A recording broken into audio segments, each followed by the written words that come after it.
welcome to Central Online. Hope you've had a great week. We're on the run-up to Easter, and so we're going to look at who Jesus is. We caught up with 3 people in the life of the church and asked them who is Jesus to them. We caught up with Andrew Cartney at the farm, so you're going to see some sheep there and some lambs.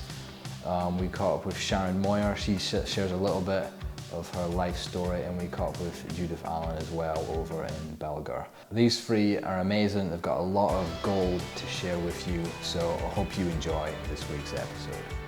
I'm Andrew Cartney. I'm from Peterhead, but we live just outside of Maud. What do you do? Well, today I'm farming, but I also work in a fishing boat for Fraserburgh, and I do a bit of engineering aboard that. So when did you make a decision to follow Jesus?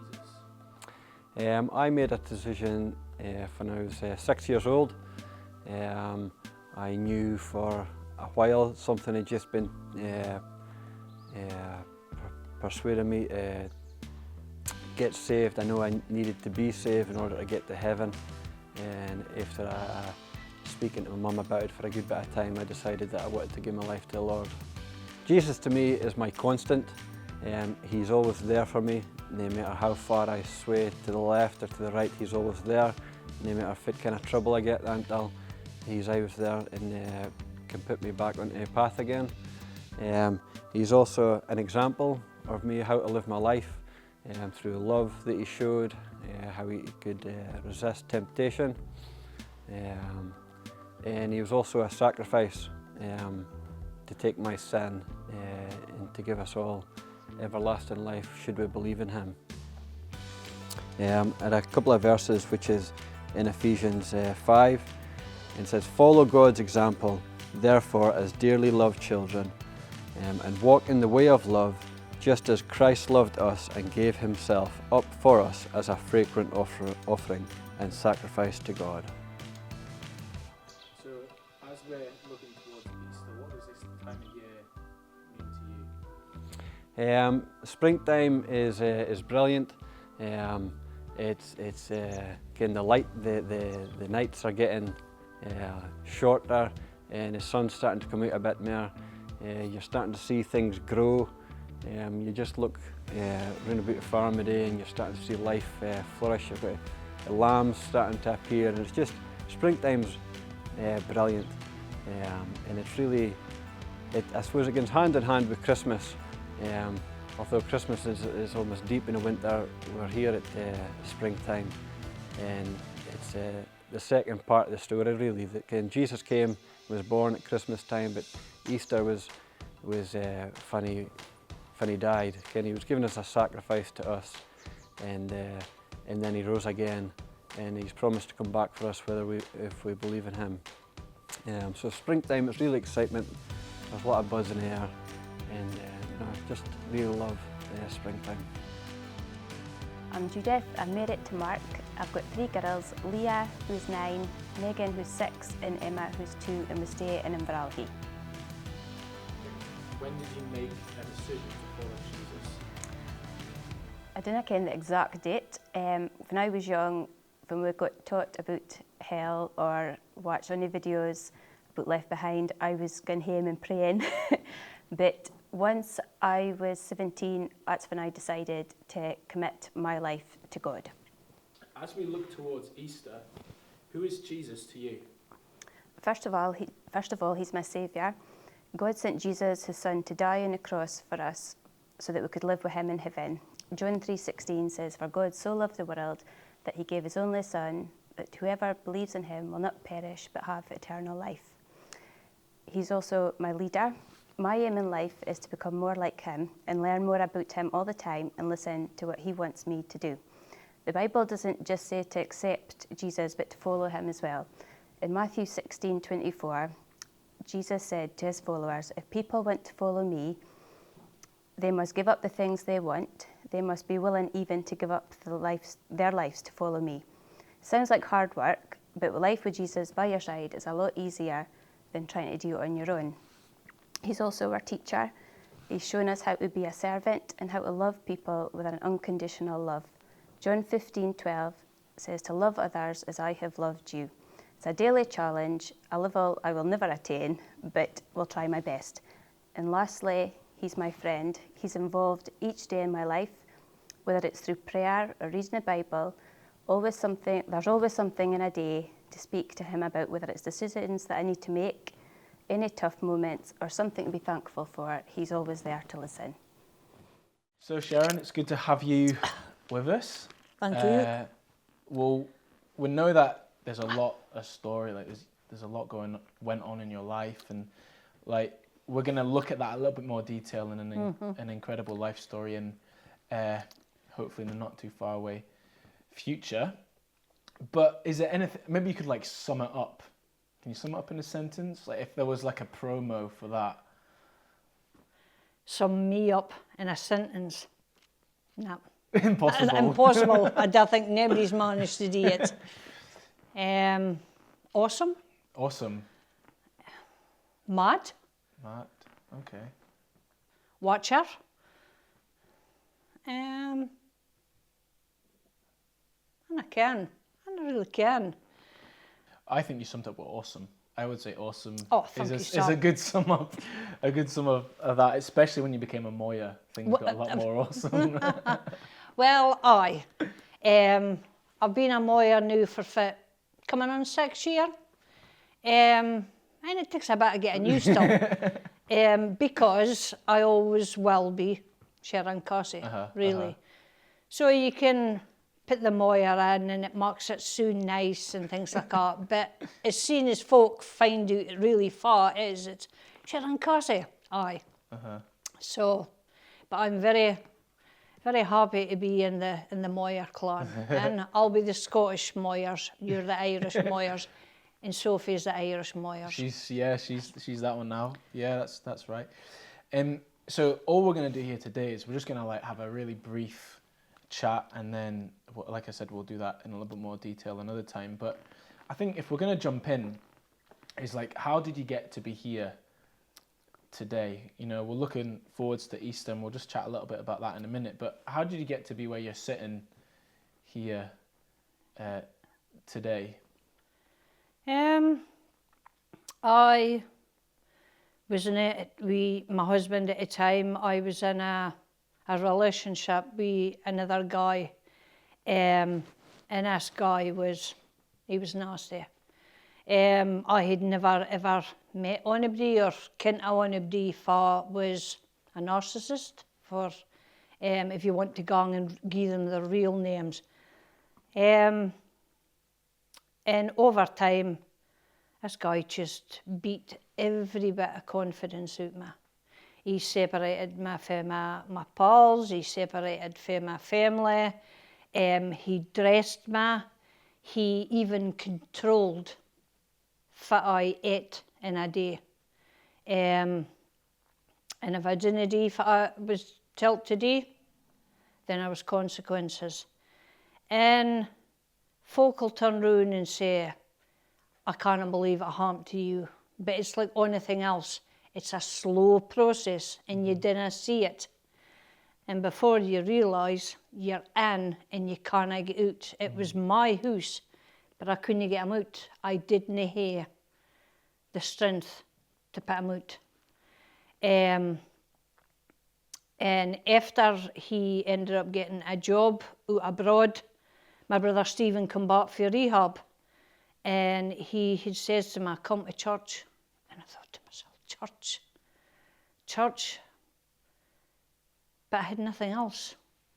And I always refer to being like a china cup thrown and smashed in a million pieces, and there was nobody could put his china cup back together apart from God. And he did. And it wasn't quick and it wasn't overnight, but piece by piece, little bit, big bit, squint bit, bits that you wouldn't think could back have. And the cup's nae completely back, but it's almost there. And that's brilliant. There's like this Japanese artist would take like broken pottery, and the way he puts it back together is with gold. So like on the crack, all the cracks are covered in gold, and that's totally like what you're describing there, is that we may be broken, but when God puts us back together, we're even more valuable than what we was when we was whole in the first place, because we've got a story and we've got a testimony which can speak to others, and which you quite obviously and quite evidently do on a daily basis, is speak to many people and tell them, and that you're a street pastor as well. Yep. So you do that a bit down at the streets. Aye. You enjoy that? And I never thought at 56-year-old I would be standing outside a pub on a Saturday night in Peterhead, freezing cold, speaking to a 21-year-old. It's got a fog in one hand and a shandy in the other hand, and I'm saying to them, have you got enough money to get home? If you can't, I can get you home. And I just can still relate to the burdens. I mean, they're no burdens. I have two coins, one's 20 and one's 28. And when I go out into the streets, all these youngsters are all my burdens. And I want is to make sure they go out, they have fun. Some of them have maybe had a wee bit too much to drink. Some of them have maybe had too much drugs. But my part on the street is to make sure, no matter what happens to them, that I get them home or I get them help. We've had folk in the street come up and say that they want to end their life. Obviously, at the start of the night, they're sober and there's no eye contact at all. It's just like, oh, here's a God squad, and their heads down and the passes. But as the night goes on and the bottles of beer or whatever it is goes down, then the courage starts to come up, and we come out and we took flip-flops out for the coins, and you hear some heartbreaking stories because by that time they've had a drink and they've got enough courage to come up and speak to you. And now I can why our jackets are waterproof, because I've had folk breaking their hearts in my bows, ken. But it is what it is, ken. And I just, they can't see my tattoos or nothing like that, but they see the piercings. So right away, it's an icebreaker, ken. You have to have a bit of empathy on the streets, ken. So it's amazing though, thinking that like through, like it must be amazing for yourself, like standing there being able to help these young people. I guess there's older people out there as well. Oh, aye. Having probably been in the same, if not maybe more. Most of the street pastors all come from a Christian background, so they have never experienced drugs. Yeah. And Ben's uncle was the first street pastor I went out with. And we were walking down and I was alone just hanging, holding on a thin cable, and he was just, and he says to me, what's the matter? And I says, it's legal highs. He says, what is it? I says, well, it's stuff that you talk. And he says, how long will we be like that? And I says, I don't know. He says, can we not help him? Now, the guy could obviously hear us, but he couldn't do anything. Yeah. He could have went in, I could have taken his phone, I could have taken his wallet, you could have get robbed. Yeah. Because it's Peterhead, it's smart, so we can always keep an eye on certain things. As far as bigger cities, it's a lot harder. Yeah. But having to go and teach all the street pastors about legal highs, about all different drugs. One time we came across a guy who had a bottle in his back, which I swiftly took it off of him and had a talk that says to him, you come out for a couple of pints a night, if you'd hit this guy with that bottle and hit him over the head, you could have killed him. The morning you could be sitting in a cell charged with attempted murder or murder, and the guys only went out, Ken, it's just... You wouldn't... I just wish everybody could go for a night street pastoring. Yeah. And just see some of the things youngsters didn't even think about. And it all can change the course of your life in one night. Yeah. Can?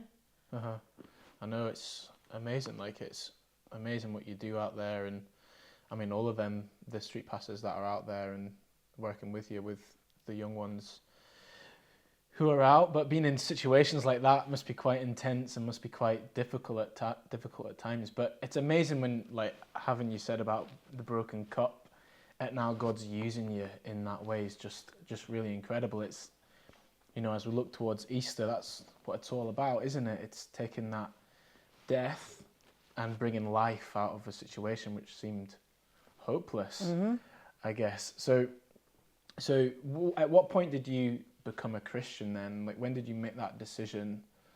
Or when were you like, right, I'm gonna do this now? I always think it's nae when you make a decision, it's when God makes a decision. Because I have said, and I'll still state these days, I never wanted to be a happy clappy. I never wanted to be in a church. This was not in my plans. But it's nae about fit was in my plans. It was fit was in God's plans. And we went down to Elam one night. It was a woman's night, and it was down the stairs. And there was all this candles, and it was all fairy lights and all that kind of womanly kind of thing. And Pat Christopherson took my ear. And there was a woman, Linda, if I was speaking, if I said my testimony, she was from Canada, she was actually English. So didn't believe nothing I say. But I actually was here, sitting in a seat, something like this. And I remember Linda saying, is there anybody who wants to give their life to the Lord? And I actually felt myself rising. But I was holding on, going, nope, nah, this is nae happening, it's nae happening. But the power was more powerful than I was. And I just stood up, and that was the 15th October, and that night was the change of my life forever. Brilliant. And nae is Sharon Cassie, Sharon Moyer, but as in a person within myself. And I believe that I've stuck to my same principles. I've softened. I'm more tolerant. I do try and think before I text, before I speak. I am still a wee bit quick at times, so my kids tell me. But I think it's just, it's just for you're, and I can. None of us are perfect, are we? And we're never going to be perfect. No, I'll never be perfect, but you can folks say to me about being in a church and nothing like that. And I get it. And it's nae for you, and that's fine. But I get it. And it's good for me, and I love it. And if you didn't like it, then that's fine. I didn't expect you to go and I'm still Sharon Cassie. I still like a laugh. I still like a joke. And I'm at the end of a phone for anybody, I will stop and pick a complete stranger up. I'll go and but my thing is a church. And I'm not ashamed to say it. And I believe that as far I was destined to end up. Yeah, definitely.